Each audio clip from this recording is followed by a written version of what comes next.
L'histoire commence par le fait qu'Hélène a été interpellée par sa belle-mère, qui lui a assuré qu'elle reviendrait bientôt avec son père, qu'elle n'avait qu'à s'asseoir et attendre, ce que la jeune fille a accepté, après quoi la calèche est partie.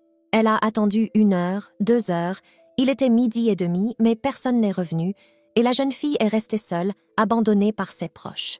1 an plus tard, une jeune fille de 9 ans regardait des pâtisseries fraîches à travers la vitrine d'un magasin, et l'un des vendeurs l'a vue et lui a offert du pain. L'héroïne refuse, disant qu'elle n'a pas d'argent pour le moment, qu'elle a déjà mangé des framboises et qu'elle achètera du pain plus tard avec l'argent qu'elle aura gagné, mais la femme lui tend tout de même un paquet entier de produits de boulangerie, en lui assurant qu'ils sont en promotion. La femme l'avertit de ne pas aller trop loin dans la forêt, car il y a des rumeurs de monstres, et ajoute que si elle a faim, elle peut venir ici à tout moment. En lui disant au revoir, elle lui dit de s'éloigner un peu, car ils vendèrent du pain, et la jeune fille heureuse s'enfuit, satisfaite d'avoir réussi à se procurer de la nourriture. Ce jour-là, il y a 1 an, lorsque sa belle-mère l'a quittée, Erwana n'avait même pas d'argent pour acheter une voiture, elle ne pouvait donc pas rentrer chez elle, et tous les gens passaient à côté d'elle en faisant semblant de ne pas la remarquer. Il était difficile pour elle, aristocrate, de survivre dans la rue, d'endurer le froid et la faim, les brimades des enfants des rues et la violence gratuite. Lorsqu'elle a vu le tableau d'affichage, elle a espéré qu'il la cherchait. La jeune fille se rendit compte que sa belle-mère ne la chercherait probablement pas, mais son père, c'était une autre affaire, car elle faisait partie de sa famille. Les espoirs de l'héroïne ont été entendus. Elle a trouvé une annonce de la famille Crystalia, mais ce n'était pas exactement ce qu'elle voulait voir. Il s'agissait de fêter la naissance d'un fils dans sa famille, mais cette nouvelle l'a quand même aidée à s'adapter à cette vie. En marchant dans la rue, la jeune fille se rendit compte que sa belle-mère était une femme très avide. Elle l'avait quittée de peur qu'elle ne prenne la place de son enfant, mais s'il y avait eu quelqu'un pour la protéger à ce moment-là, peut-être que tout aurait été différent. Soudain, elle vit un tapis devant elle et décida que le propriétaire de cet endroit n'était pas là, qu'elle pouvait donc dormir ici ce soir et qu'il y avait aussi du pain. Cela aurait pu être le plus beau jour de sa vie si un homme diabolique n'était pas soudainement apparu derrière elle, l'avait attrapée et traînée hors de la ville, mais elle avait réussi à le mordre et à se cacher. Elle ne comprenait pas pourquoi cela s'était produit, et lorsqu'elle a vu l'homme tenir un poignard, elle a eu peur de mourir s'il l'attrapait. L'héroïne était désespérée. Elle ne comprenait pas pourquoi elle devait subir tout cela, ce qu'elle avait fait de mal pour que sa vie soit ainsi, mais en un instant, elle s'est ressaisie, et n'entendant pas ces bruits, elle a décidé de s'enfuir pendant qu'il était parti. Malheureusement pour la jeune fille, elle est tombée sur un monstre géant qui dévorait un homme. Réalisant que l'agresseur était l'homme que le monstre dévorait, elle n'a pas couru et a accepté son destin, pensant finalement que la prochaine fois, elle aimerait naître dans une famille aimante. Soudain, une flamme bleue surgit de nulle part et, en quelques secondes, réduisit le monstre en cendres. En voyant son sauveur, l'héroïne réalisa que le monstre dont elle avait si peur avait été détruit par cette personne. C'était sa première rencontre avec Bella, mais elle n'a rien pu dire à la sauveuse, qui s'est presque instantanément évanouie sous l'effet de l'expérience. L'héroïne fait des cauchemars sur son passé, elle se réveille en sueur, il n'y a personne autour d'elle et elle est allongée dans un lit confortable. Pendant un certain temps, elle n'a pas compris s'il s'agissait d'un rêve ou de la réalité. En essayant de se repérer, la jeune fille entend une odeur très familière, suivie de voix à l'extérieur de la porte. L'héroïne, effrayée, décide alors de faire semblant de dormir. Un homme et une femme sont entrés dans la pièce. L'homme lui a demandé ce qu'elle comptait faire de l'enfant, car il avait vu la force de la femme, mais celle-ci est restée calme, disant qu'elle avait eu très peur en voyant le monstre presque manger l'enfant et qu'elle déciderait de ce qu'elle ferait ensuite à son réveil. À la fin de la conversation, l'homme dit qu'il ne pourrait de toute façon pas accepter un enfant humain et il partit, tandis que la sorcière restait pour s'occuper de l'enfant fatigué. Se rendant compte qu'elle n'est pas en danger, la jeune fille cesse de faire semblant et la femme, constatant qu'elle est réveillée, se contente de sourire et de lui demander si elle souffre, car elle a de la fièvre. La véritable personnalité de cette personne, cette flamme bleue, on leur a raconté de nombreuses histoires à son sujet. Ces histoires étaient vieilles de centaines de milliers d'années. Certains disaient qu'elle existait bien avant la création de Philion, la sorcière. les premiers mots que la femme a entendus de la part de la fillette ont été une question sur le fait qu'elle était vraiment une sorcière. Elle a été surprise par les connaissances de l'enfant, mais lui a assuré que si les gens la traitaient de sorcière, alors il en serait ainsi. Après cela, l'héroïne demanda immédiatement quel était le vrai nom de la sorcière, ce qui la surprit d'autant plus que personne ne lui avait jamais demandé son nom, mais il ne fallait pas le cacher, et elle se présenta donc sous le nom de Bella. Lorsque la femme a appris que l'héroïne s'appelait Hélène, elle lui a demandé si elle avait un endroit où aller, et lorsqu'elle a entendu que non, elle lui a proposé de vivre avec elle. À ce moment-là, la jeune fille réalisa qu'elle n'avait de toute façon nulle part où retourner, et qu'il était peu probable qu'elle soit secourue à des fins suspectes, de sorte qu'elle n'avait aucune raison de refuser, et elle en fut heureuse. Finalement, elle est restée avec Bella, car elle n'avait nulle part où aller, et elle a donc accepté de rester sans hésiter. Mais il y a toujours quelque chose qui la tracasse. Toujours dans la chambre, l'héroïne demanda si elle avait vraiment le droit de rester ici, car il lui semblait que l'homme ne l'aimait manifestement pas. En souriant, la femme répondit qu'il était son ami, et qu'il s'entendrait donc bien, car Yesmel était un démon. La jeune fille se souvint qu'on lui avait dit que les démons, par nature, ne haïssent pas les gens, et qu'elle avait donc peur qu'ils ne la haïssent pas non plus, puis elle glissa sur un rocher, mais elle ne tomba pas car un homme la sauva au dernier moment. La jeune fille est choquée par l'apparition soudaine de l'homme, elle le remercie, il voit qu'elle n'est pas en danger et part en silence. L'héroïne ne voulait pas le laisser partir, alors elle cria son nom après lui, et quand il l'entendit, il s'arrêta et dit qu'il semblait que Bella lui avait déjà parlé de lui, et que la jeune fille devrait savoir pourquoi il s'opposait à sa présence ici. Et comme elle savait tout, il n'y avait plus lieu de parler, et il a dit carrément qu'elle devait quitter les lieux. L'enfant demanda si c'était parce qu'elle était humaine qu'elle avait réussi à surprendre le démon, et il remarqua que la sorcière en avait dit beaucoup plus qu'elle n'aurait dû. Aussi ne cacha-t-il pas ses intentions. Si l'homme n'avait pas été un homme du peuple, il ne l'aurait guère sauvé. Mais si ce n'était pas le cas, c'est que la femme ne lui avait pas tout dit. L'héroïne ne sait plus où donner de la tête, alors elle lui demande directement pourquoi il ne veut pas vivre avec elle, et le démon lui répond qu'elle ne sait rien d'eux, que ce n'est pas suspect de rester avec eux, et qu'elle aurait dû remarquer la gentillesse de Bella à son égard. Elle a longtemps vécu seule, et elle connaît le goût de la solitude. C'est sans doute pour cela qu'elle a proposé à la jeune fille de rester ici, et plus encore, de laisser entrer une personne, alors qu'elle ne l'avait jamais fait auparavant. Bien sûr, certaines personnes ne sont pas mauvaises, mais une fois, son unique personne l'a trahie de façon ignoble. Celui en qui elle avait confiance lui a menti, il a mélangé des poisons en elle, et elle a commencé à cracher du sang. Il était question de vie éternelle. Si vous buvez le sang d'une sorcière, vous pouvez obtenir la vie éternelle. À cette époque, les gens croyaient à toutes sortes d'absurdités. Alors il a blessé Bella pour qu'elle boive son sang. Et malgré tout cela, elle a amené la fille ici. L'homme ne voulait plus voir Bella souffrir, et c'était là la véritable raison de son aversion pour la jeune fille. Il espérait donc la comprendre et lui demanda de quitter l'endroit. Désormais, l'héroïne commençait à comprendre pourquoi Yesmel ne lui faisait pas confiance. Il devait vraiment tenir à cette femme, et la seule issue était de les quitter, mais elle voulait quand même rester avec elle. La jeune fille a dit que c'était peut-être cupide de sa part, mais Bella l'a sauvée au moment le plus difficile de sa vie. Elle a été la seule à lui tendre la main pour l'aider, et l'enfant n'avait jamais reçu une telle chaleur de la part de qui que ce soit. Et le mot famille, la femme lui a montré ses sentiments pour la première fois, et ça l'a fait revivre. Avoir une famille, c'était un grand bonheur.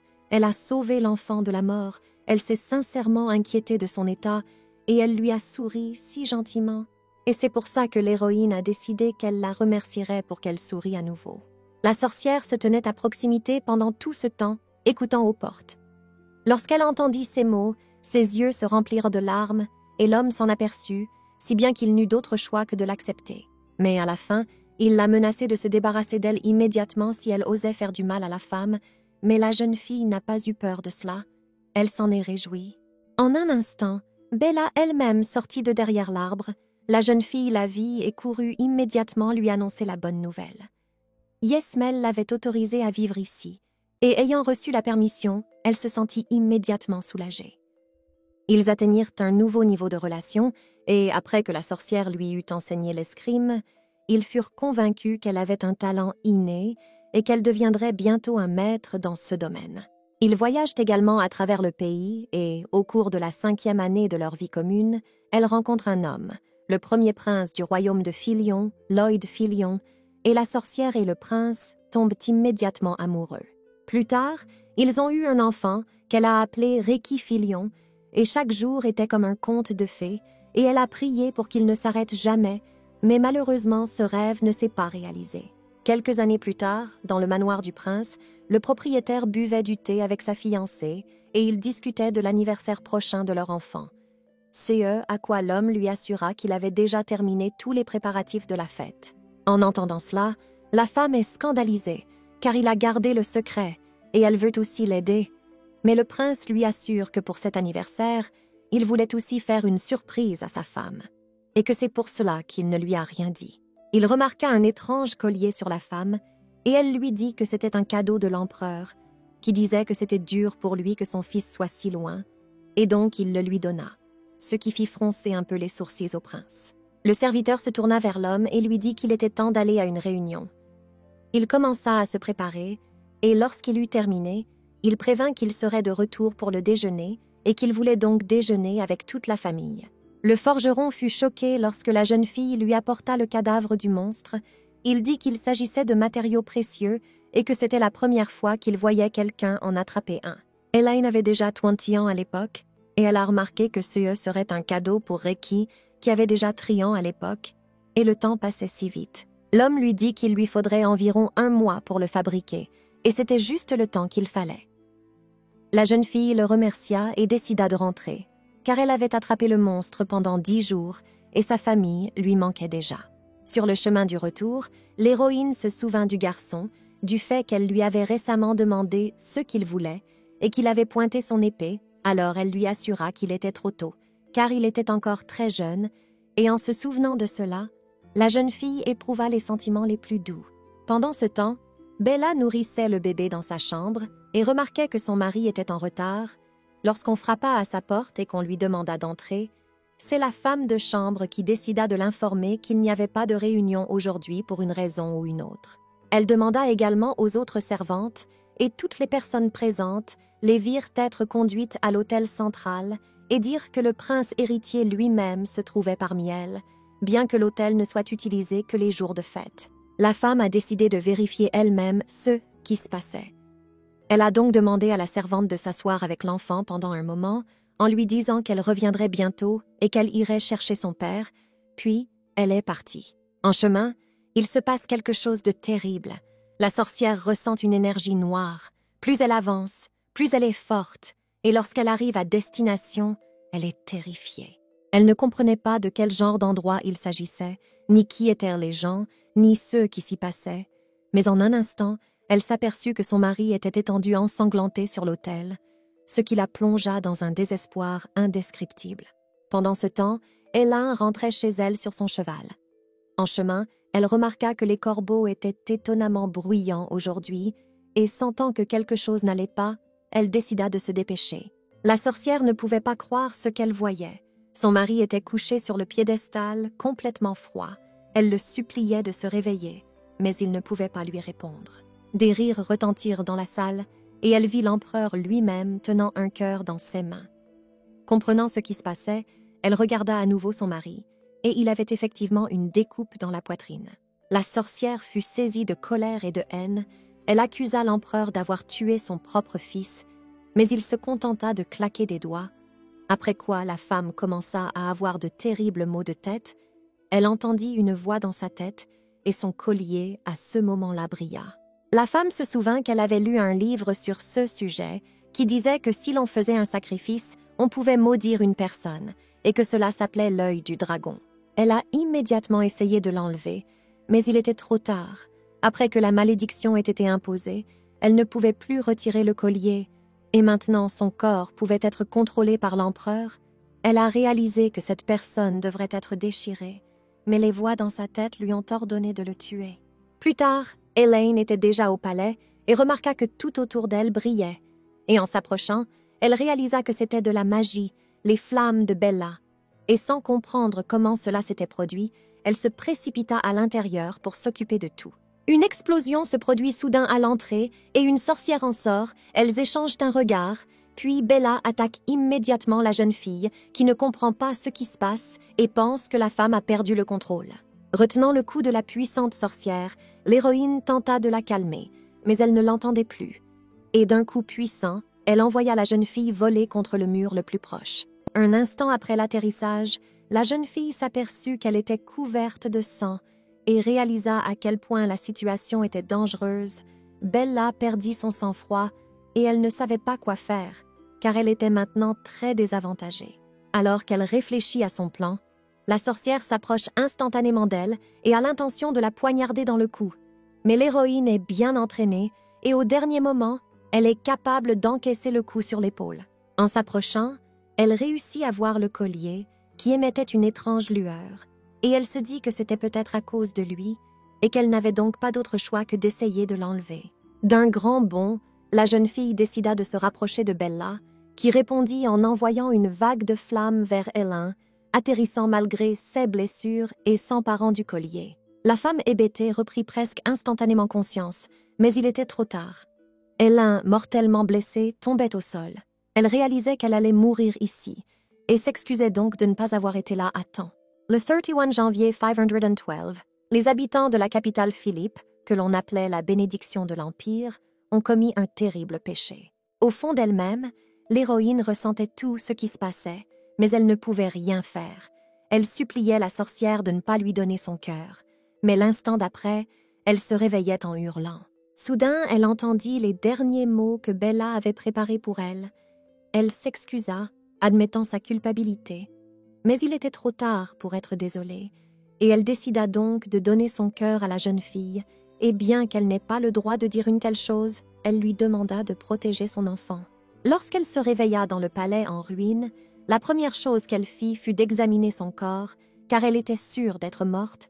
Toutes ses blessures avaient miraculeusement disparu. Et la dernière chose dont elle se souvenait était que Bella lui avait transpercé le cœur. Elle réalisa que la sorcière lui avait effectivement donné son cœur, et des larmes inondèrent alors ses yeux. Bella avait toujours été gentille avec elle, mais la jeune fille n'était pas la personne qu'elle était censée sauver. L'héroïne se souvint alors du collier. Elle le brisa, et Bella reprit conscience, mais lorsqu'elle le porta, il n'y eut aucun problème. Le cercle magique dessiné sur le collier, ainsi que sa magie, étaient les mêmes lorsque la jeune fille s'approcha du palais. Traçant un cercle magique avec le sang inscrit sur le collier, elle se rendit compte qu'elle ne se souvenait de rien, mais rien de tout cela n'avait de sens maintenant. Elle ne savait pas qui avait fabriqué Bella comme ça, mais même au prix de sa vie, elle s'était jurée de trouver la personne qui l'avait fait. Probablement, quelqu'un a attiré la femme dans un piège. Peut-être avait-il besoin du cœur de la sorcière pour la vie éternelle, mais si le cœur était la cible, il serait plus facile de neutraliser la femme. L'héroïne se fraye un chemin dans les broussailles et se rend compte qu'il n'y a pas de sceau, que tout est en ruine et qu'il n'y a aucune trace du palais impérial. Soudain, elle vit tout un groupe de monstres devant elle. Elle ne savait pas d'où ils venaient en si grand nombre, car ils n'avaient jamais vu un tel nombre dans l'Empire auparavant. Peut-être qu'ils étaient venus ici à cause de ceux qui s'étaient passés, mais ils devaient quand même se déplacer discrètement. Un monstre volant rugit au-dessus d'elle, et l'héroïne se rendit compte que la bataille était inévitable. Cet endroit continuait de l'exciter. Au milieu de la bataille, elle remarqua que son corps se sentait très léger, et elle se sentait très étrange, c'était complètement différent. Le combat à l'épée demandait beaucoup de force, mais maintenant tout était différent. Pendant l'entraînement, Elaine se demandait souvent comment la femme avait autant de mana.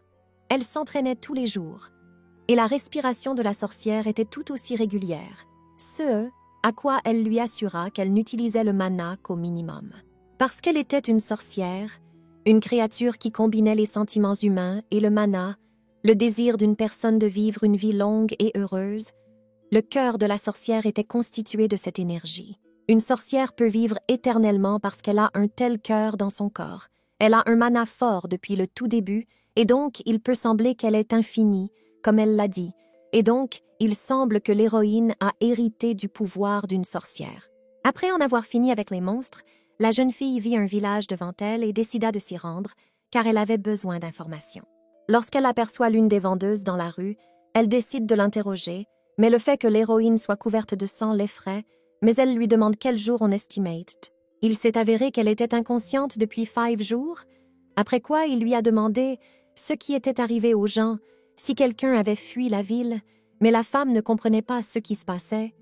Alors l'héroïne a demandé plus précisément s'il y avait des gens qui avaient survécu à la catastrophe qui s'était produite il y a 5 jours.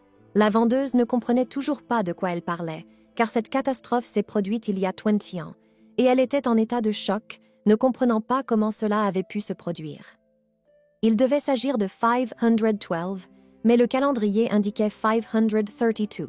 Pendant ce temps, l'homme, entouré de 2 hommes de main, tuait les servantes de la maison, l'une d'entre elles se suicidant sous ses yeux, et les pupilles, excitées, disaient qu'il devrait faire une pause dans ce travail et cesser de chercher le tueur pendant un certain temps. Leur chef était le duc Réchi de Polion-Kiliar, fils du dernier prince de l'Ouad-Filion. Il a atteint le niveau de maître à l'âge de 16 ans. On l'appelait le seigneur faiseur de miracles, qui a ressuscité le pays moribond de Philan.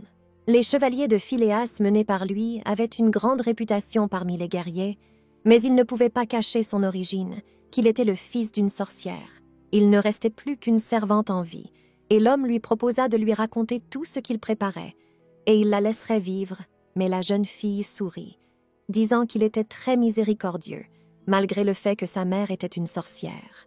Tant de gens étaient morts des mains de sa mère, et tant d'autres avaient pris l'épée pour le tuer, qu'elle lui a dit en face à quel point elle détestait le fils d'une sorcière maudite. Après avoir loué une chambre dans un hôtel local, la jeune fille réfléchit à ce qu'elle devait faire. 20 ans s'étaient écoulés depuis, Réchi était encore une enfant. Si Yesmel ou Load étaient là, cela signifiait qu'ils étaient morts aux mains d'une sorcière, alors que devait-elle faire? Pourquoi vivre?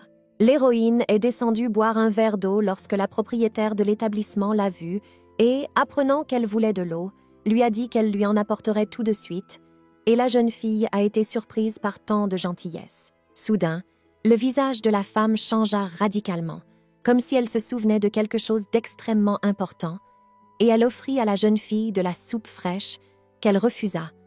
Mais l'hôtesse ne l'entendit pas. Elle courut chercher une nouvelle portion. Après s'être assise pour manger, la femme s'assit à côté d'elle, voulant interroger la nouvelle venue. Elle lui demanda si elle était une voyageuse, car elle ne l'avait jamais vue ici auparavant. Elle était heureuse de voir de nouveaux visages ici, car la forêt toute proche grouillait de monstres. Peu de gens venaient dans cet endroit, et elle se sentait donc très seule à travailler ici. Si son fils revenait, ce serait bien. Il est parti il y a 1 mois pour rejoindre les chevaliers de fil. L'héroïne ne pouvait pas les connaître, car ces chevaliers n'existaient pas il y a 20 ans, et l'hôtesse en fut d'autant plus surprise qu'il s'agissait peut-être de l'ordre le plus célèbre de la région et qu'il était dirigé par le duc Filion. En entendant cela, la cuillère de la jeune fille lui tombe des mains, car la femme dit qu'il est le fils d'une sorcière, et l'héroïne n'en doute pas, elle éclate en larmes de bonheur. Au bout d'un moment, l'héroïne se lève de table, décidée à trouver ceux qu'elle doit protéger, et demande à l'hôtesse où elle peut trouver le duc, ce à quoi elle répond, perplexe, qu'il doit se trouver dans une ville appelée Kiliard. La ville était entourée de grands murs de pierre, avec 2 gardes en service, dont l'un s'endormait sur son lieu de travail, et l'autre le réveillait en disant qu'il y avait un nid de monstres derrière le mur, et qu'on ne pouvait jamais savoir quand ils allaient attaquer. Mais le gardien insouciant déclara que même si c'était le cas, les chevaliers du filet s'en chargeraient facilement, et qu'en outre, il y avait une barrière sur le mur, de sorte que les monstres ne pourraient de toute façon pas passer, quand soudain, un cri se fit entendre derrière le mur. Les hommes ont immédiatement craint pour leur vie, mais ils ont remarqué qu'il y avait là une personne, une jeune fille couverte de sang, qui souriait gentiment, et ils ont demandé qu'on lui ouvre la porte. Elle fut amenée au siège du bureau des chevaliers, et l'un des officiers commença à l'interroger sur le but de sa visite. L'homme ne pouvait pas accepter comment elle était arrivée ici, et quand la fille dit qu'elle était venue par le nid de monstres, l'homme sauta sur elle avec émotion. Il était gêné par la facilité avec laquelle elle parlait de sa randonnée, car l'endroit d'où elle venait s'appelait le nid du monstre, et elle y était venue elle-même. L'héroïne ne comprenait sincèrement pas pourquoi l'homme était si embarrassé. Alors elle lui assura qu'elle n'avait pas d'autre choix que de passer par là. Son but était l'examen d'entrée. L'entrée dans les chevaliers de Killiard se termine dans 2 jours, et donc elle était pressée de ne pas être en retard. L'homme a été alarmé par ceux qu'il a entendus. Elle n'était venue ici qu'à cause des examens d'entrée, mais ils avaient lieu chaque année. Il ne comprenait donc pas pourquoi il y avait une telle précipitation. L'héroïne se rend compte qu'elle ne peut pas dire toute la vérité, car 20 ans se sont écoulés et elle vient de se réveiller, et ils auraient du mal à le croire. Même si Reggie la croit, que doit-elle lui dire? Que Bella est morte à cause d'elle. Elle doit s'excuser comme il se doit, et elle lui assure qu'elle a besoin d'argent, et que les chevaliers comme elle sont très bien payés. Le fonctionnaire a réfléchi un moment, puis a déclaré qu'il avait déjà vu un grand nombre de personnes qui ne demandaient que de l'argent et que ces personnes étaient éliminées dès la première étape, car elles n'acceptaient pas les prêteurs d'argent. L'héroïne, se rendant compte qu'elle a parlé bêtement, commence immédiatement à se justifier, comme si elle était venue ici non seulement pour l'argent, mais aussi pour protéger quelqu'un, et qu'elle devait donc rejoindre les chevaliers de Phileas. L'homme ne semblait pas impressionné par cette réponse. Il confirmait que la jeune fille avait des talents de combattante si elle parvenait à traverser cette chaîne de montagnes toute seule, mais les chevaliers de Phyllis sont très différents des chevaliers ordinaires. Il s'agit d'une unité d'élite dont le travail implique de fréquents déplacements pour se rendre dans des lieux où vivent des monstres puissants et recevoir de généreuses récompenses pour leur élimination. C'est pourquoi leur salaire est si élevé, plus élevé que celui des autres chevaliers. N'importe qui peut demander à entrer dans l'ordre, mais il faut bien réfléchir. S'ils meurent en défendant leur famille, que restera-t-il d'eux? Même si c'est moins bien payé, elle devrait choisir une profession moins risquée. Et tout le monde est heureux pour le bien de sa famille. Alors, l'héroïne l'interrompt soudain, disant qu'elle les protégera et qu'elle ne mourra pas, qu'elle ne veut pas revivre la perte de son seul membre de famille. L'homme a accepté le choix ferme de la jeune fille et lui a dit qu'il ne faisait que lui donner des conseils et qu'elle devait faire son choix elle-même, mais qu'en attendant, il allait préparer la chambre, qu'elle devait se laver et que demain, on l'emmènerait faire sa demande. Laissant la fille, le type réfléchit à tout cela. Il n'en était pas sûr, mais une seule personne pouvait traverser la chaîne de montagnes. Quelque chose n'allait pas, peut-être la chance ou l'habileté, mais en tout cas, demain, il devrait en informer le capitaine. Cette nuit-là, l'héroïne fit un rêve où elles étaient toutes ensemble. Reggie jouait avec les cheveux de la fille et tout le monde semblait heureux. La fille lui demanda qui il aimait le plus, sa sœur ou sa mère. Et quand elle entendit le mot « mère », elle fut bouleversée. C'est alors que la véritable horreur a commencé avec les mots « Que faites-vous ici ?» Load est apparu, tout ensanglanté, avec un grand trou dans la poitrine, et quand il a vu la fille, elle était terrifiée. Nous avons entendu des cris derrière nous, et Bella, avec un enfant dans les bras, a demandé à l'héroïne de la sauver. Mais le tueur est apparu derrière elle et a poignardé la femme dans le cou d'un geste précis. La jeune fille se réveilla à nouveau trempée de sueur, et réalisant que ce n'était qu'un rêve, elle se rassura en se disant que Reggie était toujours en vie, qu'elle ne le laisserait plus jamais seul et qu'elle le protégerait au péril de sa vie. Dans l'attente de la rue, ils acceptaient les candidatures, et c'était le tour de la jeune fille. Elle est entrée, demandant si elle était à la bonne adresse. L'homme a été immédiatement charmé par la beauté de la jeune fille. Il lui a donc donné le formulaire sans poser d'autres questions, et elle lui a demandé de ne pas oublier de l'inscrire sur la liste des étudiants. Lorsqu'elle sortit, elle était heureuse, sachant que demain elle verrait son frère, et pendant ce temps, il regardait les nouveaux arrivants depuis son bureau lorsqu'un officier est entré pour lui dire quelque chose. L'homme est venu rapporter un incident intéressant qui s'est produit il y a 2 jours. Une fille est venue à eux par le col. Le capitaine a été surpris qu'il y ait des gens, mais l'officier ne l'a pas été moins. Lorsqu'il en a été informé, il est personnellement descendu de la tour, et oui, une personne est venue à eux. Elle a eu la chance de sortir de la zone montagneuse, mais s'agit-il d'un endroit d'où l'on peut sortir seulement par chance? L'homme pensa d'abord qu'il s'agissait d'un démon, mais c'était bel et bien une personne. Elle ne ressemblait pas du tout à un démon, demandant la raison de son arrivée. Elle dit qu'elle voulait passer l'examen d'entrée pour les chevaliers de Phileas. Le capitaine a été très surpris par cette raison, mais l'officier a vu cette émotion et l'a immédiatement convaincu qu'il ne s'agissait pas d'un mensonge. Il était déjà sur le terrain d'entraînement ce matin, et il semble que le deuxième test soit terminé. Après avoir remis les documents de ceux participants, Herzog s'est soudain mis à rire de façon hystérique, réalisant qu'il n'avait plus de rapport, il l'a laissé partir, et lorsqu'il a vu le nom d'Elaine, il a pensé au temps écoulé depuis qu'il l'avait entendu. Pendant ce temps, dans la salle à manger, elle reprenait des forces pour la première et la deuxième épreuve.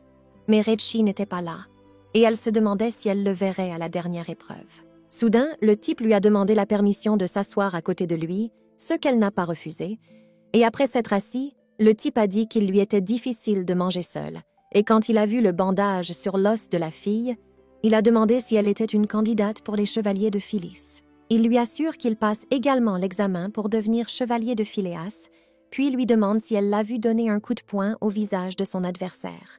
Des rires se font entendre derrière lui, d'autres participants lui assurent que s'ils avaient rencontré Magaff sur leur chemin, ils se seraient couchés à ses pieds et tout le monde le soutient, puis un rire collectif commence. Le type était agacé, il a dit qu'il l'emmerdait, puis il leur a montré un brassard bleu, preuve de son test matinal en tant que chevalier de Phileas. Tout le monde s'est tu en un instant et a vu que la fille assise à côté de lui portait aussi un bandage bleu, et Magaff lui-même s'est mis en colère et l'a accusé de l'avoir volé. Les autres hommes présents dans la salle à manger l'ont rassuré en lui disant que tout cela était impossible et qu'il avait juste un complexe d'infériorité. La fille a remarqué qu'il parlait beaucoup pendant le déjeuner, et le gars a ajouté qu'il devrait simplement ignorer leurs paroles. Mais l'héroïne m'a assuré qu'elle ne se souciait pas des gens comme eux, mais il semble que l'homme furieux ait entendu cela. Il a dit que le niveau du filet doit être très bas si même les femmes passent. Il est venu ici pour un salaire, alors tout le monde ici est si faible. Et il a entendu que ce duc est un métis avec du sang de sorcière. Et tout le monde s'est mis à rire, mais l'héroïne était remplie d'une colère froide. L'homme prétendait que cette femme avait dû l'ensorceler, et il semble que ce noble seigneur était un faible. Cela se voyait à la vue de tous, ces chevaliers. Un enfant de sorcière, un métis. Il n'a même pas remarqué que la fille se tenait déjà au-dessus de lui et qu'elle lui disait qu'il devait retirer ses paroles. Il a essayé de se rebiffer, mais en voyant cette incroyable colère froide, il a tremblé et l'héroïne a continué à lui dire qu'il devait retirer ses paroles. L'impudent se leva en réponse, demandant effrontément quels mots il devait retirer et s'il avait blessé la fierté de quelqu'un.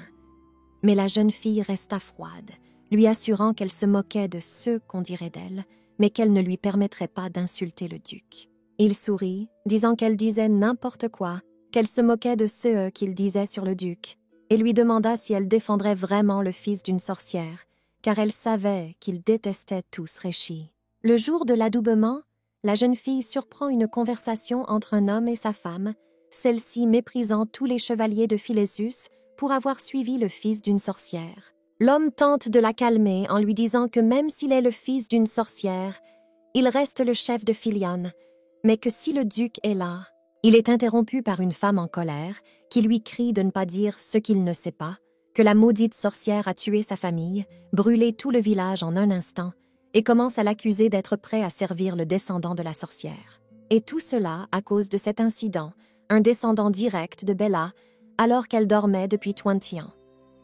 Ses pensées ont été interrompues par un homme assis à côté d'elle, qui s'est tourné vers l'impudent et lui a dit que s'il avait le temps d'insulter les autres, il devrait s'occuper de lui-même. L'homme était très en colère. Il a dit qu'il avait l'air trop pathétique avec sa fierté, et en criant que le gars voulait mourir, il a sorti un couteau et s'est précipité sur lui. Mais en un instant, l'homme en colère est arrêté par l'héroïne, d'une main, disant qu'il n'est pas sage d'utiliser un couteau dans la salle à manger. L'homme a été très surpris par la force de la jeune fille.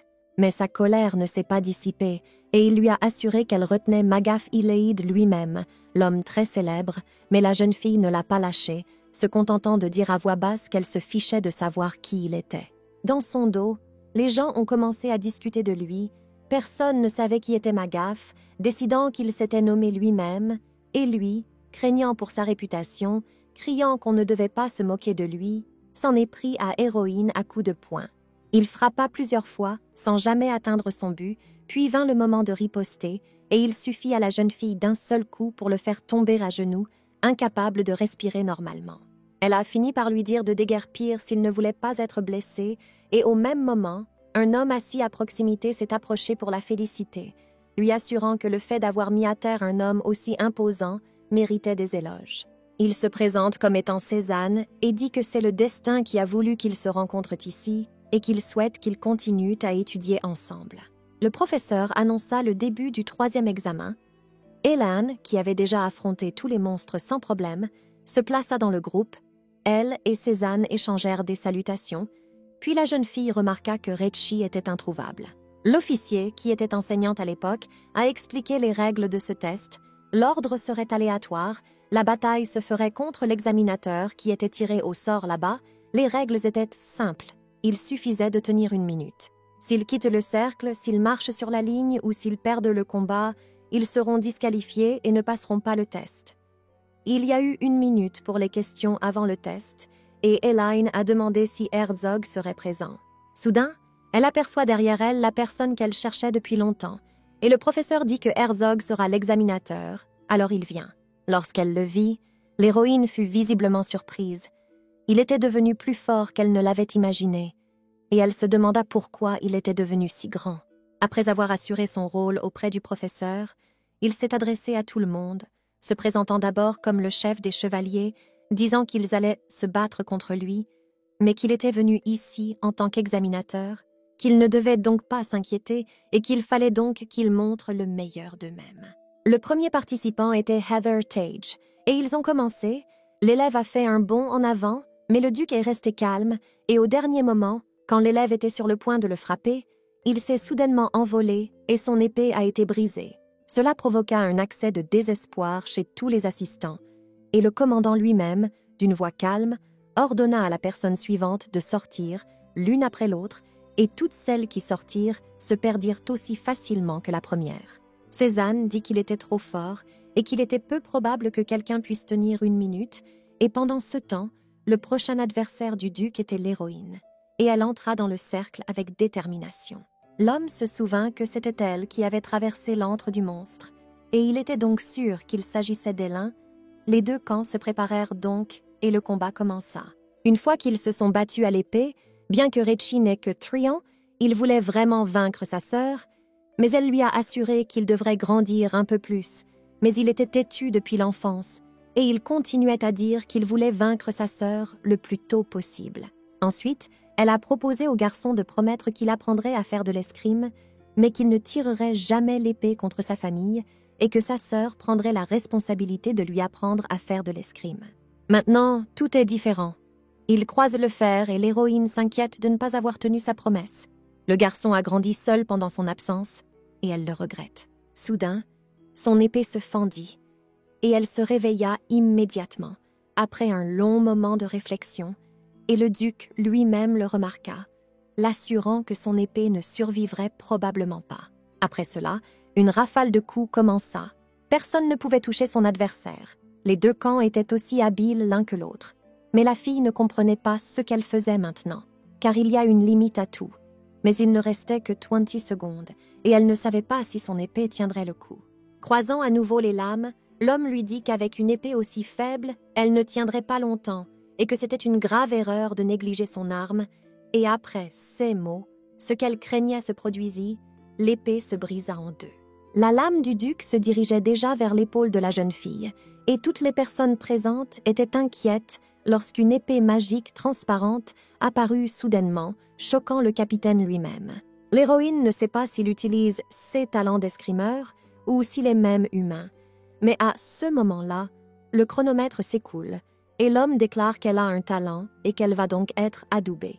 Le capitaine a dit qu'elle avait réussi, et la jeune fille était sincèrement heureuse, le remerciant chaleureusement, et est allée vers le groupe où tout le monde était choqué de la voir. La cérémonie d'adoubement commence, et le duc demande à tous les diplômés de monter sur l'estrade, l'héroïne étant la première à le faire. Assise sur un genou, l'initiation commence. Le duc déclare qu'elle devra donner sa vie pour Filiane, et avec ce serment, la jeune fille jure qu'elle sera avec lui dans la vie et dans la mort, et elle est déterminée à tenir sa promesse. Mais elle ne peut pas lui dire toute la vérité, car cela le blesserait de réaliser que le cœur de Bella lui appartient, et donc elle gardera ce secret dans son cœur, la seule et unique Bella, et son précieux Recci, sa nouvelle vie leur appartiendra. Après avoir terminé, Ils sont tous sortis. Cézanne a remarqué que tous les gens autour étaient des chevaliers de Phyllis, et le professeur a dit que tout était fini et qu'il était temps de commencer à faire connaissance. Tout d'abord, l'homme s'est présenté, il est le commandant adjoint et aussi l'un des chevaliers de Thalès, il s'appelle Lord Lowell, et il est l'assistant du duc. Il présente également la femme à côté de lui, une autre commandante adjointe, Hilary Rister, puis il commence à expliquer l'essentiel de la mission de leur ordre. La mission principale de ces chevaliers est liée aux monstres. Les chevaliers sont sélectionnés en fonction de la difficulté et des caractéristiques, et ils s'efforcent de détruire les monstres et de répondre aux demandes du pays. Il avait également un message spécial du duc lui-même, car le poste d'escorte du duc était vacant depuis un certain temps, et maintenant les candidats pour le poste de chevalier d'escorte sont acceptés. Alors l'adjoint a demandé s'il y avait des candidats. Il y eut un silence, et il réalisa que ce serait probablement trop difficile pour eux, mais une personne leva la main. L'héroïne déclara son désir de devenir un chevalier d'escorte. Soudain, ils commencèrent à chuchoter dans son dos. Ils ne comprenèrent pas pourquoi elle faisait cela, prétendant qu'elle était très étrange. La jeune fille le remarqua et ne comprit pas pourquoi ils avaient une telle réaction, car ces chevaliers étaient sous le commandement de Réchi, mais l'une des personnes présentes était familière avec le nom d'Hélène. Lorsqu'elle eut terminé, Cézanne accourut vers l'héroïne, lui demandant pourquoi elle avait décidé de devenir l'escorte du duc et si elle savait même quel genre de travail c'était, ce à quoi elle s'indigna, comme s'il était étrange qu'un chevalier veuille accompagner un capitaine.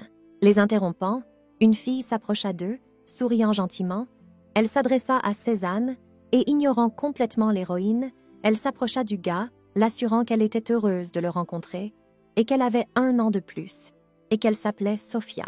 Il vit qu'elle était plus gradée et remarqua aussi qu'elle ignorait complètement Hélène. Elle ne finit pas de lui parler, et l'héroïne se désintéressa et s'éloigna. Il voulut l'arrêter, mais elle dit que le sous-capitaine voulait la voir. En marchant un peu plus loin, elle vit de la neige, et en un instant, ses yeux se remplirent de joie. C'était la première neige qu'elle voyait depuis son réveil, car au même moment, un cheval, qui avait apparemment quitté son propriétaire, vint à sa rencontre et décida d'aller se promener. Il s'appelait Nissi, et Herzog est apparu soudainement et a dit que c'était la première fois qu'il voyait son cheval se laisser toucher par quelqu'un. Elle garda la tête froide et dit qu'elle était heureuse de le rencontrer, qu'il avait entendu dire qu'elle avait décidé de devenir chevalier d'escorte, et il dit carrément qu'il valait mieux qu'elle s'en aille. Cela a choqué la jeune fille. Elle lui a donc demandé de tout expliquer, et le capitaine a seulement répondu brièvement que tous ceux qui l'accompagnaient sont morts en le protégeant des tueurs, que c'était peut-être un miracle, mais que si elle restait ici, elle perdrait la vie. L'héroïne se pose des questions auxquelles elle n'a pas de réponse. Que lui est-il arrivé pendant tout ce temps? Les chevaliers de Phyllis sont plus forts. Qui a pu les tuer? Elle n'en sait toujours rien. Mais elle déclare résolument qu'elle ne mourra pas elle-même et qu'elle le protégera. Il sourit. Son sourire avait une pointe de cruauté, et il lui demanda comment elle pouvait être si sûre de ne pas mourir. Mais elle répondit sans hésiter qu'elle avait prêté serment et que sa vie était maintenant entre ses mains. Elle lui a assuré qu'elle n'était pas de celles qui meurent facilement. L'homme voulut dire quelque chose, mais refusa de le faire et lui permit seulement de rester, ce dont elle fut immensément heureuse, et dit qu'elle travaillerait très dur. Le duc fut surpris par les émotions de la jeune fille. Il ne comprenait pas pourquoi elle était si heureuse alors qu'elle pouvait mourir à tout moment. Mais la jeune fille déclara avec un sourire radieux qu'elle mourrait en défendant son capitaine. Il ne comprenait toujours pas pourquoi cette dévotion était apparue, mais quoi qu'il en soit, il était sur le point de rentrer chez lui. Alors il lui dit au revoir, et le sourire sur le visage de la jeune fille ne disparut jamais. Après être partie, l'héroïne l'a observé pendant un moment et a réalisé combien il était difficile pour lui d'être seule, mais maintenant elle ne le quitterait plus. C'était son premier jour en tant que chaperon, et elle pouvait désormais rester avec Réchi. Elle était donc impatiente de le rencontrer dans le couloir, et elle remarqua que la porte de son bureau était ouverte, et elle pouvait entendre des cris derrière. Au milieu se trouvait le vice-capitaine et une jeune fille nommée Kofia. L'homme lui assura que ce qu'elle ressentait maintenant était trop tard, que tout avait déjà été décidé, et elle était hystérique, lui hurlant dessus, disant qu'elle avait été rejetée, et que cette femme avait été acceptée comme escorte du chevalier pour une raison quelconque, alors pourquoi elle et Kofia n'auraient-elles pas pu l'être? Après cela, elle s'est enfuie du bureau en larmes, rencontrant Héroïne à l'entrée. Elle lui a jeté un regard haineux et s'est enfuie à perte de vue. L'adjointe n'a pas donné de réponse claire sur ce qui s'était passé, lui assurant seulement qu'elle parlerait sur le chemin du bureau. En se rendant au bureau, elle a demandé si Kofia avait également posé sa candidature pour devenir chevalier escorte. Elle s'était inscrite l'année dernière, mais le commandant l'avait rejetée et elle avait abandonné. Mais cette année, ils ont choisi une héroïne comme escorte et elle pensait donc que ce n'était pas juste pour elle. Le vice-capitaine frappa à la porte, mais personne ne répondit. Il décida donc de vérifier s'il y avait quelqu'un à l'intérieur, mais la pièce était vide. Il semble que Herzog soit parti à l'entraînement. Le vice-capitaine lui assure que l'homme se rend souvent aux séances d'entraînement du matin. Il la laisse donc attendre sur place. L'attention de la jeune fille fut attirée par l'épée posée sur la table et elle pensa qu'elle l'avait déjà vue quelque part. Elle réalisa alors qu'avant ce long rêve, juste avant l'anniversaire de Réchi, elle avait commandé une épée à un forgeron. Elle souhaitait y graver une photo parce qu'elle voulait que cette épée soit spéciale et a ensuite indiqué l'endroit exact où elle souhaitait que la gravure soit effectuée. Et maintenant, c'est exactement ce que l'héroïne voulait offrir à son petit ami pour son anniversaire. L'histoire était censée se terminer lorsque Filian a été détruit, mais Réchi l'a trouvé. Soudain, une voix d'homme derrière elle lui demande « Ce qu'elle fait ici, c'est Herzog. » Il est apparu si discrètement qu'elle ne l'a même pas remarqué, mais il est en colère et veut savoir la raison de son apparition dans le bureau. Le duc a dit que personne n'avait autorisé l'héroïne à prendre ses affaires et la jeune fille a paniqué à ce moment-là en voyant la colère dans les yeux du commandant. Alors elle a décidé de faire la première chose qui lui est venue à l'esprit, à savoir s'incliner et s'excuser. L'homme renifle et s'éloigne, mais trop tard, le vice-capitaine Lowell s'approche, s'excuse de ne pas l'avoir prévenu à l'avance et l'assure que seule l'épée est peut-être interdite de contact par qui que ce soit. Pour le prince héritier, cette épée est ce qu'il y a de plus précieux et il ne connaissait pas tous les détails. Mais le duc porte toujours son épée comme un talisman, donc à partir de maintenant, vous ne devez jamais toucher l'épée. De toute façon, nous devons sortir d'abord. Comme le duc est en patrouille, il sera à la porte d'entrée. Elle hésita un peu et le suivit. Elle était contente que Réchi aime l'épée.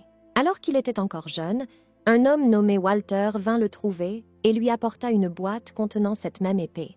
Devant la porte du château, il rencontra un homme qui lui dit qu'il était le petit-fils du forgeron qui avait forgé cette épée, et il lui demanda de la donner à M. Réchi, qu'il voyait pour la première fois, mais qui lui dit que cette épée avait été forgée au nom d'Hélin.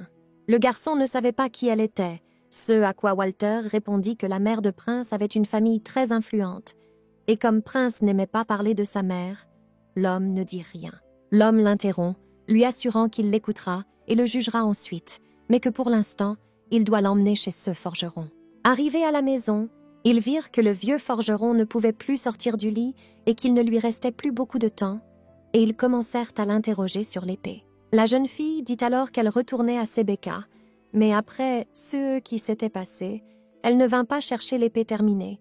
Peut-être avait-elle été entraînée dans les événements de ce jour-là, et l'homme attendit donc que l'épée soit complètement prête. Il ne lui restait plus beaucoup de temps à vivre, et, avant de mourir, il a voulu retrouver cet enfant. Mais heureusement, bien qu'il soit trop tard, le cadeau a trouvé son propriétaire. Walter a dit un jour au prince qu'il avait reçu de l'amour alors qu'il était encore enfant, et bien qu'il ne se souvienne de rien de cette époque, il ne pouvait donner à personne l'épée qu'Elaine avait laissée derrière lui. Le groupe de chevaliers, sous le commandement du duc, se rassembla et s'aligna, et il commença à expliquer l'itinéraire qu'ils devaient suivre aujourd'hui. Il y a peu de temps, le flux de non-locaux avait augmenté en raison des examens d'entrée, et il y avait donc eu des rapports d'accidents mineurs et de délits. Aujourd'hui, le capitaine va donc patrouiller seul sur le territoire, la moitié du groupe ira vers le nord et l'autre moitié le suivra, et tout le monde s'accorde à dire qu'il a compris sa tâche. L'héroïne, qui se tenait à côté de lui, dans le rôle d'un chevalier accompagnateur, remarqua que l'homme portait toujours sur lui l'épée qu'il lui avait offerte, et comme prévu, elle lui allait très bien, et elle fut donc très heureuse qu'il la chérisse. La patrouille se déroula sans encombre pendant un moment. Les gens remarquèrent les chevaliers de haut rang et s'inclinèrent à leur vue, et la jeune fille poussa un soupir de soulagement, car ses craintes n'étaient pas justifiées. Et tout le monde était amical, comme prévu, les habitants étaient reconnaissants envers le duc. Soudain, une petite fille s'approche de l'héroïne et lui tend un paquet qui, selon elle, contient des biscuits qu'elle a préparés pour le duc. L'héroïne demande d'abord au capitaine ce qu'il faut faire, et celui-ci lui répond qu'il les mangera plus tard et qu'elle peut donc les prendre. L'héroïne remercie la jeune fille pour sa sollicitude et au même moment, elle aperçoit du coin de l'œil un homme à l'expression folle qui court vers Herzog et tient un seau rempli d'une sorte de liquide. Elle a réussi à l'avertir du danger possible, mais l'homme n'a pas reculé, même lorsqu'il a vu l'attaquant devant lui. Mais en un instant, son escorte était devant lui et a repris ce que l'homme avait renversé. Tous les chevaliers à proximité ont immédiatement paniqué, et l'homme a été choqué par un acte aussi téméraire, et l'attaquant a été immédiatement attrapé et immobilisé. L'homme prétendait hystériquement que ses petits-enfants étaient morts à cause de sa mère, et il n'avait même pas 5 ans à l'époque. Alors pourquoi était-il encore en vie? L'héroïne réalisa qu'il s'agissait des familles de ceux qui étaient morts pendant les événements de Sébec, mais ce n'était pas la faute de Bella. Il y avait quelqu'un qui la contrôlait. La jeune fille voulait le raconter, mais elle n'y parvenait pas, quand soudain le capitaine lui posa la main sur l'épaule et lui demanda pourquoi elle avait fait cela, car il aurait pu facilement l'éviter lui-même, après quoi il se tourna vers l'un des chevaliers et lui ordonna d'emmener Hélène dans un endroit où elle passerait la nuit. Elle voulut s'indigner, mais commença à éternuer, car ce n'était heureusement que de l'eau froide, et l'homme lui dit qu'il était inutile de résister, qu'il la laisserait se laver et se sécher, puis qu'il la laisserait venir dans son bureau. Après leur départ, l'homme ligoté a commencé à accuser Herzog d'être un lâche et de se servir de 6 subordonnés comme d'un bouclier, et comme on pouvait s'y attendre, il était exactement comme cette sorcière. À bout de patience, il lui dit d'un ton froid de se taire et de se réjouir de ne pas avoir encore été égorgé, et ordonne au chevalier de l'emmener en prison. Alors qu'on l'emmène, il maudit le duc et tous ceux qui l'ont aidé, disant que tout le monde connaissait les péchés de sa mère et que le fait qu'il soit encore en vie était un péché en soi. Le capitaine remarqua le seau devant lui dont Hélène l'avait protégé et s'enfonça dans ses pensées. Il ne se souciait pas de toutes les mauvaises paroles que les gens lui lançaient, mais pour une raison ou une autre, les pensées de ce moment étaient extrêmement désagréables. Ces pensées furent interrompues par l'un des chevaliers qui lui rappela la patrouille, et l'homme dit que le nombre de personnes avait diminué de manière significative et que la patrouille continuerait demain. En revenant sur ses pas, le capitaine se rendit compte que les paroles de l'homme n'étaient pas un mensonge, mais que le fait qu'il ait ramené cette rue à la vie était également vrai, ce qui signifiait que son existence n'était pas fausse. Les gens disaient qu'aujourd'hui elle avait été arrosée à la place du duc, mais le gars ne comprenait pas pourquoi, malgré le fait qu'elle était une escorte, elle s'était sacrifiée à ce point. S'il y avait eu du poison ou de l'eau bouillante, cela aurait pu se terminer bien plus mal. La jeune fille lui a assuré qu'il était vrai qu'elle pouvait être blessée ou malade, mais qu'elle pensait que le duc souffrirait encore plus s'il se blessait lui-même. À l'entrée du bureau du capitaine, elle frappe, et après avoir été autorisée à entrer, elle entre, s'excusant d'avoir pris autant de temps. Cela lui a pris plus de temps que prévu, mais il lui a assuré qu'il venait juste d'arriver, il n'y avait donc pas lieu de s'inquiéter. S'approchant de son bureau, le duc demande pourquoi Hélène est si désintéressée, et l'héroïne ne comprend pas l'essence de la question. Aussi répond-elle avec incertitude qu'elle est une préposée et qu'elle doit l'être. Voyant le regard troublé de la jeune fille, il lui assura de ne pas y prêter attention, qu'il avait posé une question stupide et la laissa donc oublier. Il pensa au fait qu'il avait deviné ce qui lui arrivait, qu'il avait trop montré ses sentiments. Soudain, alors qu'il trempait son stylo dans l'encre, il l'a accidentellement renversé sur la table, et la jeune fille a immédiatement commencé à s'inquiéter pour lui. Mais il lui a assuré que ce n'était rien, qu'il allait simplement réécrire tous les documents. Mais ce n'est pas le cas. L'héroïne lui montre ses mains, qui sont tachées d'encre. Elle lui demande de lui donner sa main. Il veut refuser, mais la fille les prend elle-même, en disant qu'elle les essuiera, et bien que l'homme lui assure qu'elle se salira aussi dans ce cas, la fille répond qu'elle a un mouchoir sur elle pour ce genre de cas. Elle était heureuse de l'avoir toujours sur elle lorsque Réchi était enfant, car il attrapait souvent des rhumes, et elle n'avait pas d'autre choix que d'avoir un mouchoir sur elle en permanence. La jeune fille pensait que maintenant qu'il avait grandi, elle n'aurait plus l'occasion de l'utiliser, mais elle se trompait. Le capitaine a dit qu'il semblait impossible d'utiliser ce mouchoir, mais elle lui a assuré qu'il avait été créé dans ce but. Lorsqu'il eut terminé, sa main était propre et la jeune fille, comme si elle lui donnait des instructions, lui dit qu'il devait enlever la ligne droite restante avec de l'eau, et en regardant sa main, il confirma qu'il avait été traité comme un enfant. Après ce jour, il y eut quelques jours tranquilles, l'héroïne regardant le duc travailler, jusqu'au jour où un événement que personne n'aurait pu prévoir se produisit. Après s'être dit au revoir après une nouvelle journée de travail, elle se rendit dans sa chambre, satisfaite que rien ne se soit passé ce jour-là, et elle espérait que cela continuerait ainsi, quand soudain elle vit une lampe de poche devant elle, et l'une des servantes était là, demandant de l'aide. La femme de chambre a affirmé que des bruits effrayants provenèrent de la pièce, et qu'elle avait très peur. Elle a donc demandé à l'héroïne de l'accompagner pour vérifier, ce qu'elle a accepté, disant qu'il valait mieux qu'elle soit derrière son dos, ce qui a rendu la femme de chambre très heureuse. Lorsqu'elle s'est approchée de la chambre, elle a entendu un bruit sinistre. Elle était donc sur le qui-vive, et lorsqu'elle a ouvert la porte, un poignard a volé vers elle, elle l'a dévié par pure réaction, et la femme de chambre a crié. La jeune fille l'avertit de rester en arrière, mais la servante, effrayée, laisse tomber sa lanterne. Soudain, elle aperçoit un groupe d'hommes armés devant elle et comprend immédiatement qu'il s'agit de tueurs à gages. Au même moment, des couteaux volèrent vers elle de tous les côtés, mais la jeune fille les dévia rapidement, puis elle fut frappée par une épée qui brillait dans l'obscurité, et l'héroïne lutta pour la repousser et réalisa qu'il y avait un maître parmi les tueurs. La personne qui pourrait l'utiliser doit être très puissante et il est fort probable que leur cible principale soit Rechi, et si c'est le CA, ils doivent le capturer. La jeune fille prit une grande inspiration, puis d'un coup de rein incroyablement rapide, elle se rua sur un groupe d'ennemis et leur commandant ne réalisa même pas ce qui s'était passé et seul son groupe entier tomba raide mort. Il était terrifié, disant qu'il avait entendu dire qu'elle venait d'entrer dans l'école, mais l'héroïne ne l'écouta pas. Et d'un coup violent qui lui brisa les côtes, elle assomma le maître. Elle lui assure qu'elle laisse son mari en vie uniquement parce qu'elle a besoin de découvrir qui est derrière tout cela. Elle se retourne et remarque que la servante n'est plus là et affirme que tout est en sécurité maintenant. Au même moment, elle se rendit compte que des bruits venaient de la chambre de Rechi et elle comprit que les mercenaires étaient peut-être déjà là.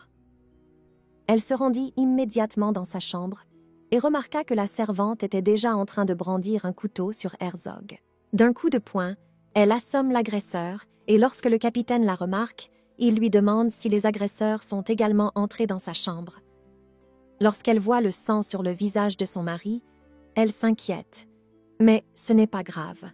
Ce n'est pas son sang. Un moment plus tard, le vice-capitaine est apparu, remarquant les cadavres. Il a dit qu'ils étaient des mercenaires. Il s'est inquiété quand il a vu du sang sur les deux, mais ils lui ont tous deux assuré que le sang n'était pas le leur, et ont ensuite dit que cela faisait moins d'1 mois depuis la dernière tentative, et qu'ils devraient peut-être changer un peu leur programme. Le capitaine demande ce que signifie ce changement d'horaire, et l'homme lui assure que cela peut sembler un peu inattendu, mais pourquoi ne pas déplacer la résidence de Madame Hélin dans la pièce voisine de celle du duc? L'homme est déconcerté par cette offre, mais il n'est pas écouté, car la jeune fille heureuse a déjà donné son accord et dit qu'elle pouvait emménager dès maintenant. Le capitaine dit que tout cela est très inattendu, mais le vice-capitaine Lawwell dit que dans cette situation, il n'y a pas d'autre issue. Puisque les chevaliers qui gardèrent sa chambre ont été vaincus, il faut faire quelque chose rapidement, car il est toujours en danger. L'héroïne a tout soutenu, ce à quoi le duc a expiré lourdement et a demandé si Hélène voulait tellement changer de chambre quand soudain elle s'est approchée presque près de lui avec un sourire heureux. Mais ensuite, avec un visage triste, elle a dit que s'il ne l'aimait toujours pas. Voyant cela, l'homme lui a assuré qu'ils avaient mal compris, et son expression a de nouveau changé. Se rendant compte de son impuissance, l'homme renonça et les laissa faire ce qu'il voulait. La jeune fille s'empressa alors d'emballer ses affaires, mais Howl l'arrêta en disant qu'il serait bien de nettoyer l'endroit et que dans ce cas, il devrait remettre le déménagement à demain.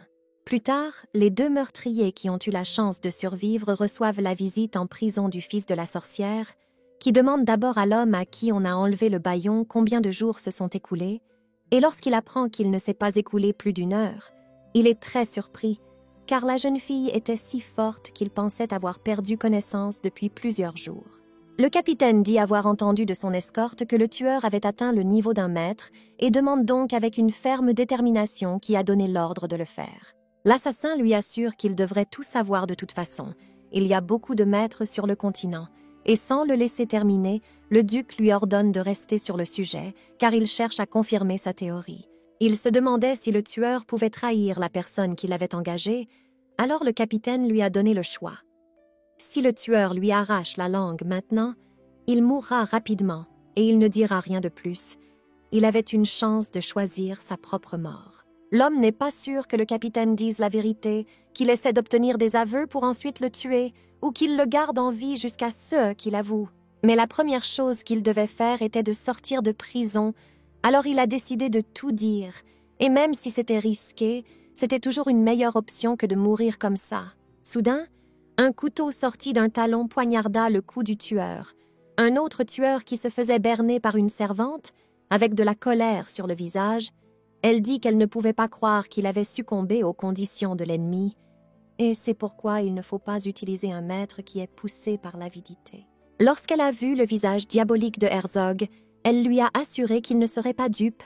L'homme qu'elle servait ne pensait même pas à la possibilité d'une trahison, et c'est ainsi qu'il a créé un groupe d'assassins composé uniquement de personnes qui ne le haïssèrent pas. Ce n'est qu'un pouvoir temporaire acheté avec de l'argent. Il y a beaucoup de gens qui haïssent et veulent tuer le fils de la sorcière, et il ne pourra pas le vaincre même s'il rassemble les mêmes traîtres. Et après avoir fini cela, elle a sorti une ampoule de poison de quelque part, et en un instant tous les tueurs étaient morts. Le lendemain, l'héroïne avait déjà déménagé dans une autre chambre, et elle était heureuse de vivre désormais dans la chambre voisine avec Recci, mais sur le chemin avec ses affaires, elle fut interceptée par Cézanne qui était très inquiet. Il avait entendu parler de la nuit précédente, les gens disaient que c'était des mercenaires, alors il avait peur qu'elle soit blessée, mais la fille lui a simplement assuré que tout allait bien et qu'il n'y avait pas lieu de s'inquiéter. L'homme, l'air fatigué, pousse un soupir de soulagement en lui assurant qu'il s'inquiétait pour elle depuis qu'elle était devenue escorte, et elle s'excuse de l'avoir fait s'inquiéter. Il y avait beaucoup de monde à proximité, et elle remarqua que, pour une raison ou une autre, ils se tenaient tous devant le tableau lorsque Sophia en sortit avec une expression moqueuse. L'héroïne la vit et la salua joyeusement, et le gars à côté d'elle expira lourdement, réalisant qu'il ne fallait rien attendre de bon d'elle. Sophia remarqua que malgré la dure journée, l'héroïne avait l'air plutôt fraîche, malgré le désordre qui avait été fait hier. Elle se demandait aussi si elle pourrait l'accompagner lors du voyage au camp d'entraînement. Elle ne savait pas de quoi il s'agissait, mais Cézanne lui a dit qu'il y avait un message à propos d'un entraînement de 3 jours et qu'à cette époque, tous les chevaliers de Phyllis le font toujours. Sans le laisser terminer, Sophia poursuivit. « Sa Majesté aura probablement du mal à s'occuper de tous en ce moment. Et si le préposé ne fait pas son travail, un accident se produira. » Cézanne se rendit compte que cette fille n'était pas timide dans ses expressions, et il lui demanda donc si elle pensait que le préposé actuel n'était pas assez compétent. Elle fut manifestement surprise et lui assura qu'elle n'avait pas pensé à une telle chose, mais qu'elle s'inquiétait simplement du fait qu'hier pourrait se reproduire, mais Lady Elaine était l'escorte que le duc reconnut. En l'écoutant, l'héroïne pensa que Sophia avait beaucoup d'estime pour elle et lui prit la main avec empressement, la remerciant pour ses paroles et l'assurant qu'à partir de maintenant, elle travaillerait encore plus dur pour le protéger. Tout le monde fut choqué par ce comportement. Le gars remarqua que ce n'était pas un compliment, et la fille ne comprit pas ce que cela avait à voir avec quoi que ce soit, car l'héroïne n'avait pas l'air d'une idiote, mais en tout cas, ils se dirent au revoir. Et Sophia dit qu'elle avait regardé comment la fille se débrouillait avec son rôle depuis le premier jour. La jeune fille est entrée dans le bureau du duc en pensant aux paroles de Sophia, et en voyant la pièce vide, elle a compris qu'elle devait lui demander les clés de la nouvelle chambre, alors elle a attendu. Elle a attendu si longtemps qu'elle a commencé à s'inquiéter, car cela ne s'était jamais produit auparavant. Elle a donc décidé de vérifier sa chambre, et en chemin, elle a vu que la porte de la chambre était ouverte, et des images ont immédiatement surgi dans sa tête, disant que des choses comme celles d'hier se produisèrent souvent. Craignant que cela ne se reproduise, elle est entrée dans la chambre, mais ce n'était pas tout à fait ce à quoi elle s'attendait. Le capitaine qui venait de sortir de la salle de bain se tenait devant elle, et il ne portait qu'un pantalon, et se rendant compte de son erreur, la jeune fille a rougi. En voyant l'homme à moitié nu, la jeune fille a été très gênée, essayant instinctivement de se couvrir les yeux avec ses mains, et après s'être excusée un moment, elle a couru hors de la pièce, mais a glissé.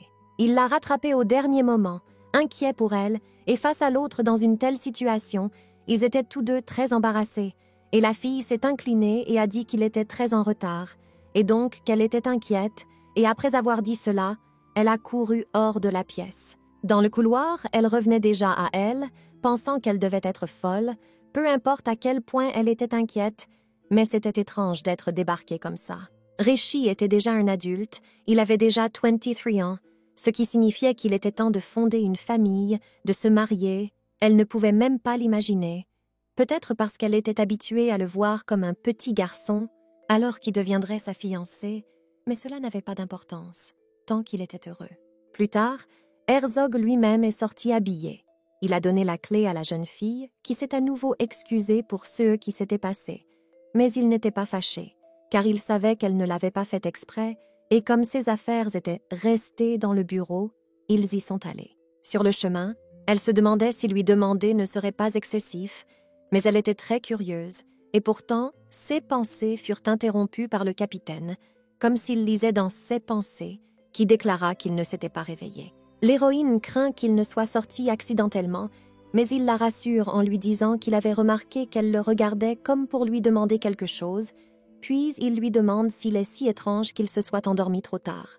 La jeune fille répondit pensivement qu'elle en avait un peu, et le duc rit, et avec un léger sourire il dit qu'il avait fait des cauchemars et que c'était pour cela qu'il s'était réveillé un peu plus tard que d'habitude. L'héroïne, inquiète, dit que s'il est sous les projecteurs, c'est qu'il a fait un terrible cauchemar. Ce qu'il confirme, ajoutant qu'il en rêve depuis longtemps. Lorsqu'il est entré dans le bureau, il lui a demandé de mettre fin à cette conversation et de commencer à déménager ses affaires, mais elle n'arrivait pas à se sortir ces mots de la tête, toujours la même horreur. Le duc n'a pas révélé les détails, mais ce rêve doit être lié aux événements de Sébec, et s'il s'agit d'un cauchemar aussi terrible, il vaudrait mieux qu'il n'ait pas eu lieu du tout. L'héroïne se promet de chercher des herbes qui l'aideront à bien dormir et de veiller désormais sur lui. Quelques jours plus tard, devant un grand groupe de chevaliers, le capitaine demande si tout le monde est prêt et après avoir reçu la réponse, ils partent en campagne. Le 22 février, les chevaliers quittent Killiard pour un entraînement de 3 jours. Cézanne se plaignait qu'ils marchèrent depuis 3 heures et qu'il n'était arrivé à rien, et un certain Abel a remarqué qu'il s'était engagé dans l'armée en même temps que les héros. Il demanda comment le garçon avait pu devenir un maître avec une si faible résistance, mais Cézanne nia sa fatigue, quand soudain ses prières furent exaucées et l'on annonça qu'ils étaient déjà arrivés. Le duc indiqua leur destination, il désigna un rocher avec une cascade et dit que leur lagir se trouvait au sommet et qu'à partir de ce moment, ils commenceraient à escalader le rocher. L'humeur des gens est tombée après avoir entendu cela, mais pour les soutenir, le capitaine a ajouté que les 7 derniers entrerèrent dans l'eau, et en entendant cela, tout le monde a soudainement sauté et couru vers l'avant. Hélène décida qu'elle devait aussi se dépêcher, quand soudain un frisson lui traversa le corps. Elle remarqua le regard fugace de quelqu'un qui la mit en garde. Mais Cézanne lui attrapa l'épaule et lui dit que ce n'était pas le moment de regarder autour d'elle, qu'elle devait courir. Une fois la ligne d'arrivée franchie, les chevaliers les plus âgés regardent ceux qui n'ont pas réussi à entrer dans l'eau et rient joyeusement, affirmant que cette fois-ci, il n'y avait que des nouveaux venus, des débutants, et qu'ils ne savaient pas qu'un entraînement aussi inattendu les attendait. Cézanne et Hélène arrivèrent également. Le gars était content qu'il soit arrivé et lui demanda à quelle heure elle était arrivée, mais elle lui assura qu'elle n'avait pas fait attention. Mais dans sa tête, elle était sûre que si elle avait utilisé toutes ses compétences, elle aurait été la première, mais maintenant il valait mieux ne pas se faire remarquer. Le petit ami l'a soutenue en lui assurant qu'elle était la première parmi les nouveaux venus, quand Abel est sorti de l'eau et s'est adressé au garçon en lui disant qu'il avait eu la chance d'arriver à temps et qu'il n'avait donc pas besoin d'aller dans l'eau. Cézanne commence à se moquer amicalement du pauvre homme, affirmant qu'il parle de la route de montagne depuis le début et qu'il s'est immédiatement rendu compte qu'il était le seul à avoir escaladé le rocher. L'homme a décidé de ne pas tolérer cela et de faire une blague à son ami. Il l'a donc pris et l'a jeté dans l'eau. L'eau a coulé dans toutes les directions et l'homme était en colère à cause de cette injustice parce qu'il était arrivé à temps et n'avait pas eu à entrer dans l'eau.